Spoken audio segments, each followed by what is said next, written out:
Hey guys, my name is Dan Kitchens. I am the principal horn player of the South Dakota Symphony Orchestra. This is my 5th season here in Sioux Falls, and as the principal French horn, I play a brass instrument. So I have a couple of different hats to wear in the orchestra. The first one is with the brass section. We all make our sounds the same way, by buzzing our lips, which is a very serious and not funny in any way sound, into this piece of metal here, and then sounds a little bit more like this. And then into this length of tubing, which is a French horn. With these valves here, I can kind of control the pitches and move things around. But most of the work gets done with my face muscles and me blowing air through the horn.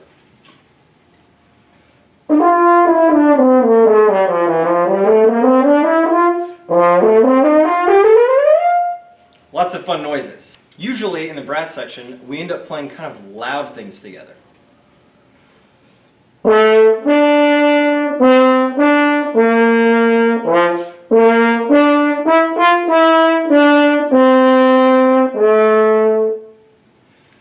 Another hat that I have to wear as the French horn player in the orchestra is kind of like a woodwind instrument. And you'll hear the different sound color compared to the loud thing that I'm going to play now. So we have to play kind of quietly. Maybe I use my hand to cover up a little bit and just make things a little bit more mellow.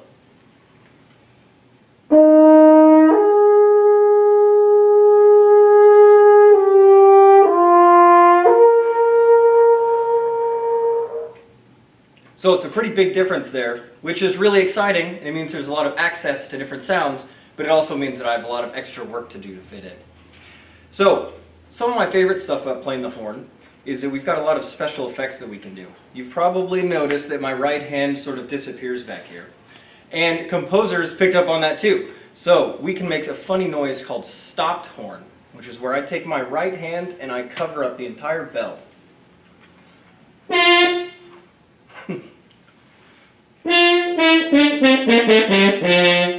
So it's kind of a silly noise, and a lot of times composers use it in kind of a funny way or like a surprise way. With these valves, if you don't push them down all the way, notes don't really come out, but composers have found a way to use that too and make a funny, spooky kind of extraterrestrial noise.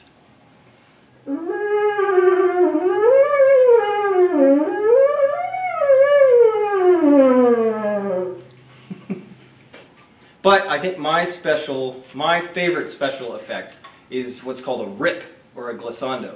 So if I don't use any valves, the notes just get closer and closer as I go higher. And if I do that really quickly, we can make a fun noise like that. So it's like a big heroic thing, also kind of just a surprise out of nowhere. Kind of sounding the alarms.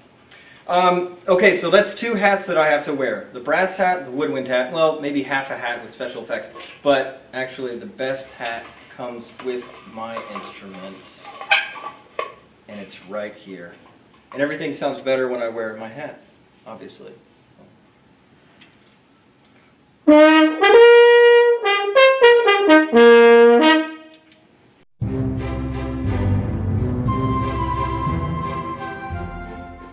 My name is Schumacher. I play the trombone, and I've been playing in the South Dakota Symphony for 40 years. You know, this is an instrument that's probably the most primal and basic of all the brass instruments, and that doesn't mean it's the easiest one to play, but all the valve combinations and slides are measured off the length of this slide right here on the trombone. And that's how they develop valves, so they play in tune too. For us, we're very similar to the strings that there are no valves or notches. We have to always listen very carefully where we place the slide to get the right pitch.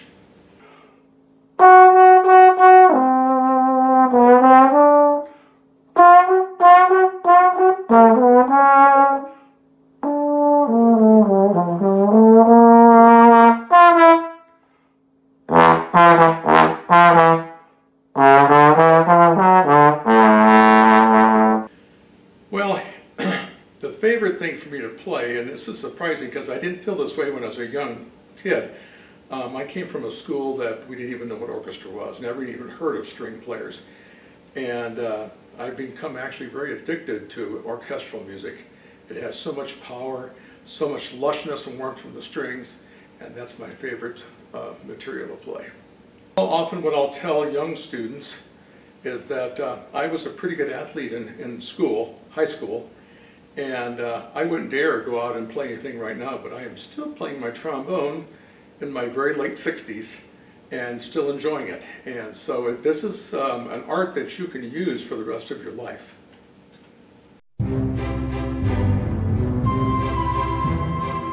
My name is Michael Anderson, and I play the tuba in the South Dakota Symphony. I have been playing it since middle school, which is 50 years.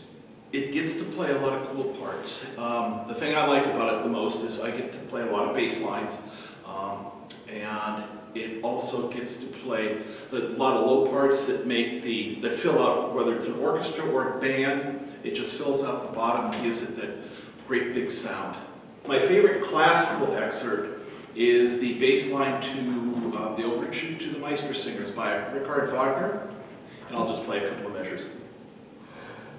We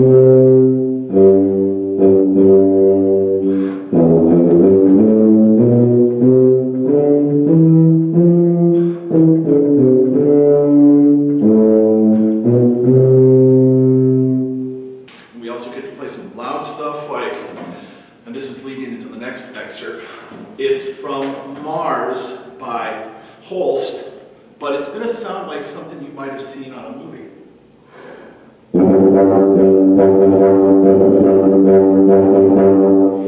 Which is The Bringer of War, which sounds kind of like Darth Vader, which brings me to my other favorite. I love John Williams. I am a big John Williams fan.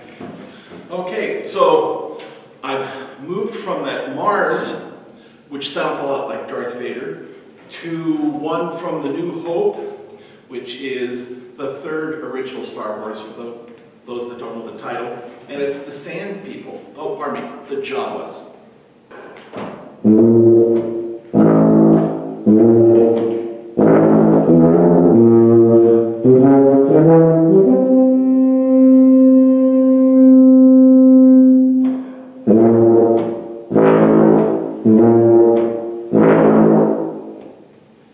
It is a bass instrument, so it's going to make the bottom end of the band or the orchestra sound more full. But as you can tell by the excerpts, it's also capable of playing melodic stuff too. So we get the melody and we get to be the star for a little bit, and then we get to go back and support the rest of the group.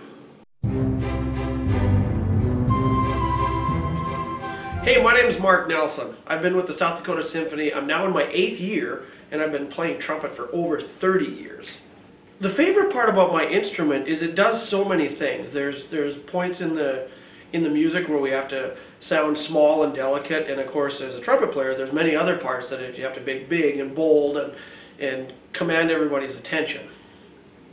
My favorite thing to play on the trumpet kind of depends on the piece of music or the day or the week, whatever we have on our schedule. There's so many different types of music, but I love nice soft lyrical things. There's a solo that comes from offstage actually in Respighi's Pines of Rome, and it's the solo from the catacombs up underneath the ground, and that goes like this.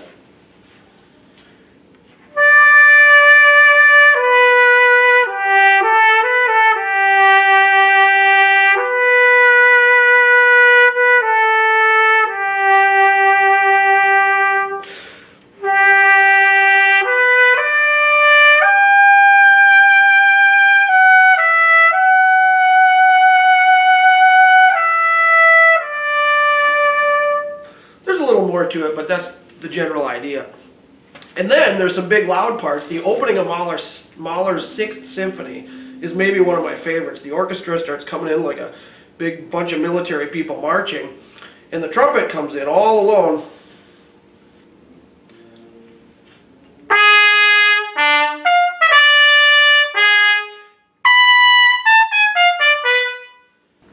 The thing that's special about the trumpet is that it's used in such a wide variety of circumstances and situations. It can be used for almost anything. As I said before, something soft and delicate, or large and bombastic, maybe something to signal something celebratory, or maybe at somebody's funeral, and everything in between. The trumpet is very, very versatile and has such a unique sound to it. Of course, it's only one instrument in the orchestra. It has a voice all its own, but it complements so many other things so well.